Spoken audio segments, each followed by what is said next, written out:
So guys, can you handle the truth? The truth to the amateur player. So I'm Craig Hanson here, guys. Right, welcome to the move of millions. People, we have over 90% of the golfers around the world with the same problem of not being able to use their hands and wrists effectively and not even knowing that they're doing it. Now, we have a fascinating video here, really, as we look at the different levels of golfers, the different handicaps, and we watch progressively the swing and the hand and the wrist motion break down. Now, there's a massive chance you're going to see your own swing in this video. We've got drills and exercises, some things that you've never seen before. Yes, it's confronting, and yes, it's the truth. It's the truth to amateur golf. So I run right, the amateur players, handicap 0, going through the levels. I think you're going to find this really interesting. Now, what we've done here is I've measured all these players. Okay, so I've got 75 degrees on the screen here. What does that mean? Now, from impact, right, to club parallel, when it's parallel with the ground here, or if you're familiar with the terminology of P7 to P8, you can measure the hand and wrist or the forearm rotation here. And I did, and it's 75 degrees with HACKMOTION. Now, this is like the best training aid in world golf, no joke. Now, to average there, because you can compare it to the, the hand and wrist motion of the PGA players, it's around 50 to 70 degrees. Right, so interesting stuff. Now, this is a good swing. He's one of the guys that I teach. He's got the same move here. You can sort of see he's got the right angle here from, when you draw a line up from the chin, and it's got, he's going to compress it nicely, and he brings it into impact, obviously, with a big angle in the back of this right wrist. So the bigger the angle that you have here, remember I said this, because we're going to have a look at that, the faster we have to rotate the hands and the fingers through the shot. Now, what happens, unfortunately, the less angle that we have in this position here, when we're looking at moving through the golf ball, the less angle that we have here, the easier it is to hit fat shots, thin shots, lose speed, stand up on it, and we're having lots of different issues coming down through the golf ball. But to have that angle, you've got to then quickly rotate your hands. Otherwise, you're just going to hit a low sort of shanky thing, or you're not even going to be able to do it. Now, to average shaft lean, we're looking at around 12 degrees. That's he's got 11 or 12 degrees, so he's in a good place. And then you can see how quickly the hands rotate. We've got some great drills, really some eye-openers coming up, in a couple of minutes. So, when we're looking here at different handicaps and different levels, what we're going to see then is when we look at now, so handicap 3, it's 53 degrees. Now this is a pretty similar swing. Not as much angle, not as much lag, perhaps not as much shaft lean, and probably a lot of you will see that around 6 degrees, something like that, and sort of a little flip, not as much rotation. But what I think is interesting is now when you look at the handicap 6, 42 degrees, so less rotation, less lag, and we start to see it break down a little bit. Right, so we're starting to see less angles here, and this is where you start to flip it. And when you flip it around impact, you hit it fat, you lose your angle of attack. You stand up in it, you lose speed. You tend to probably fade the ball, but it's just your contacts a mess. You start to see that the hands aren't rotated as much. The left arm will look like that when it's not rotated, so a little bit of a chicken wing. The handicap 12 here progressively gets worse, and we can sort of see that, when we're coming down, this gets now hard to repeat. All right, so what we're looking at here is, look at this angle here. This is going to be scraping along the ground, fat shots, thin shots, hit it okay from the tee, 30 degrees of rotation, bigger chicken wings, and when we get into the higher handicaps, the chicken wings get even bigger, and of course, the 28s, it really starts to become flip city, and 18 degrees of rotation, handicap 36. The shaft actually moving in the opposite direction.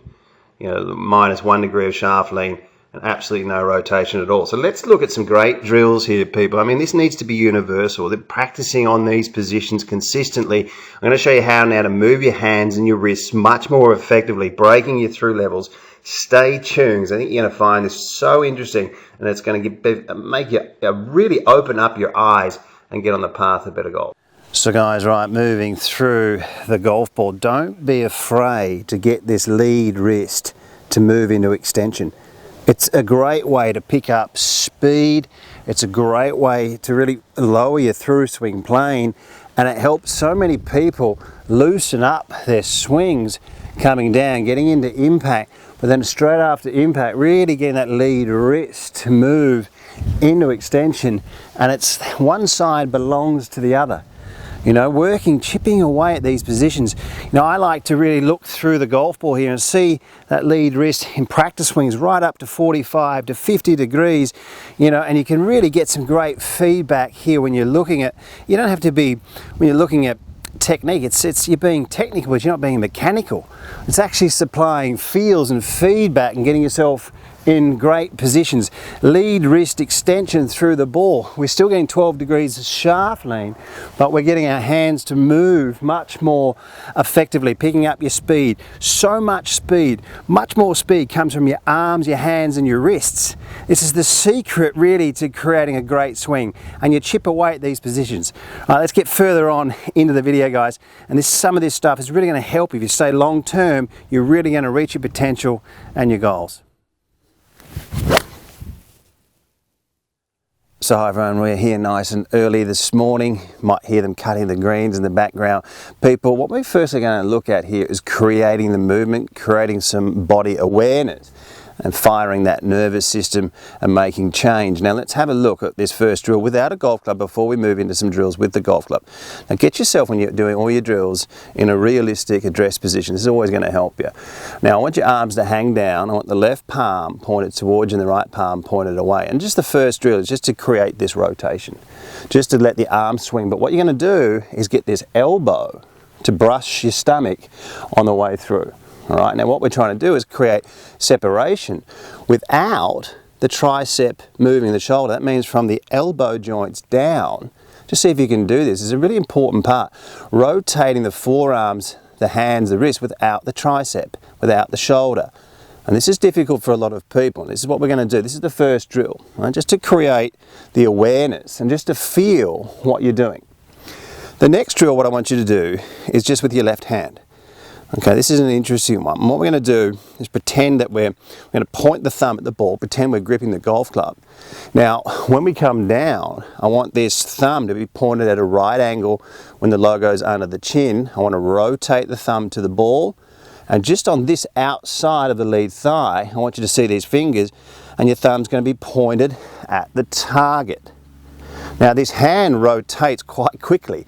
So this is when you do it, your exercise or your movements slowly first. You get feelings and you get an understanding of what's actually happening.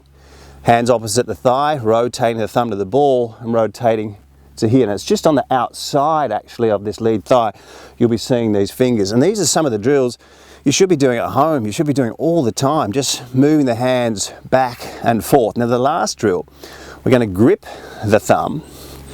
Same thing, we're going to bring the hands in so they're opposite the thigh. We've got a right angle back to the ball and here. And this is when you really start to feel what your body might do as well. You've got to be able to mimic these positions, imitate these positions to create change. I can't stress this enough. Just by slowly moving through these drills, these exercises, getting your reps in, will fire your nervous system and does make change. Now let's have a quick look here at this hack motion and just one of the areas that it does. It really is a sensational piece of equipment. It really is. I'm using it in my own golf. I'm using it in my own coaching. I can't recommend it enough. Let's have a quick peek at that now, and just one of the moves, one of the positions you can program when you're working with it. So guys, one of the things I love about this hack motion for my own game is I love to be able to shallow the club out down the bottom quite a bit. It just helps me hit the ball much better, and to do that I like to get my lead wrist to move into a flex position, and you can hear the biofeedback, you hear the sound, and I set it between -5 and -10, which means the lead wrist, when it's an extension, it's in a plus number, right?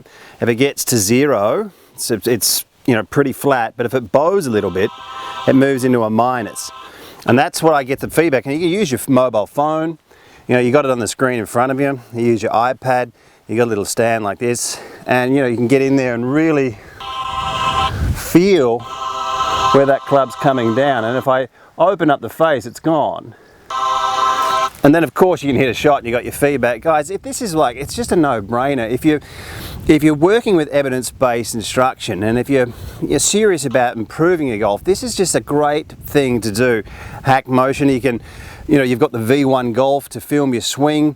You can jump on WorldClassGolf.com. You've got online lessons. I can teach you personally. There's Zoom calls, there's Skype calls, there's, it's just really getting people on a great path. And looking at WorldClassGolf.com, we're improving people on average, and this is the truth, between 4 and 11 shots. The people that are taking online lessons, the people that are on that platform, and recommending something like this HACKMOTION. Jump into the link there. There's a discount code for you. You're going to get it cheaper and get on the path to playing some great golf with some evidence-based instruction. So right, let's have a look at training effectively with a golf club and how to bring it into your practice. Now, let's have a look at this first movement here when we bring the hands down, this drill. Similar to what we were doing without the golf club. Now, hand under the chin, we're seeing that we've got the right angle, into impact, stopping there and having a look at that face, it's square, rotating on this side here, so when the hands are a couple of inches away from that lead thigh, we're already seeing the fingers of the lead hand. Now what we do is we slowly run through these pictures in front of a mirror or a window or with your mobile phone, and then just start to speed it up, right? Starting to get more swing. Now when you're doing this exercise, keep your side bend, keep your neck tilt, give yourself something to release against. Right? A lot of people when they're releasing with the shoulder and the tricep, and their end position is this one, they're starting hitting it left. But if you can keep your neck tilt, it'll give you something to release against. This is an important thing really to notice, that in your finished position you're still on the side here. All right? Now looking further into practice swings, when we make a movement, okay, and after a few seconds we go and hit a golf ball. Now it's estimated that when we make a movement and we hit a golf ball or we make the next movement, within a few seconds there's a 70% feeling left over, estimated, from that last movement. Now let's be truthful here. When we're hitting golf balls, most of the time people are practicing mistakes. It's a difficult game.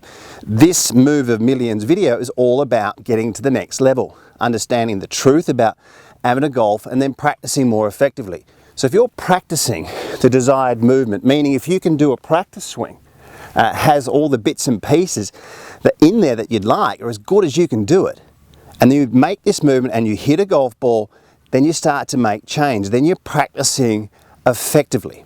And this is one of the reasons we should all be filming our swings with our mobile phones. Who's not filming their swings? I always say that with who's not filming their swings with mobile phones. And this is what we're showing you on WorldClassGolf.com. So by imitating these movements through the golf ball, keeping side bend, getting rotation, applying practice swings, and practicing not just for 2 hours, over a period of time, 2 weeks, 2 months, make it a part of what you do. And this will get you on the path to playing the best golf that you've ever played. If you like the video, that helps me out a lot. Hope you enjoyed it. Thanks for watching. We'll see you next time.